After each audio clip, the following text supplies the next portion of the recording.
Israel attacks target near Syrian presidential palace, Netanyahu says.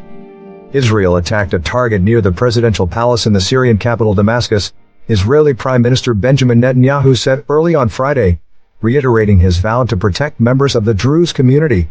It marks the second time Israel has struck Syria in as many days, following through on a promise to defend the minority group, which was involved in sectarian violence against Sunni gunmen earlier this week. Druze adhere to a faith that is an offshoot of Islam and have followers in Syria, Lebanon, and Israel. The strikes reflect Israel's deep mistrust of the Sunni Islamists who toppled Bashar al-Assad in December, posing a further challenge to interim President Ahmed al-Shara's efforts to establish control over the fractured nation.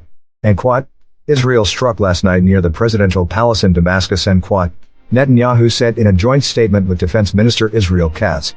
And quote, this is a clear message to the Syrian regime. We will not allow Syrian forces to deploy south of Damascus or any threat to the Druze community. End quote.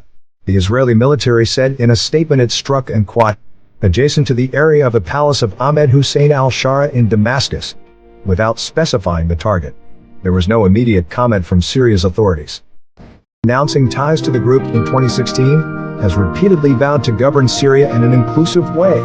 But incidents of sectarian violence, including the killing of hundreds of Alawites in March, have hardened fears among minority groups about the now dominant Islamists. Announcing ties to the group in 2016, has repeatedly vowed to govern Syria in an inclusive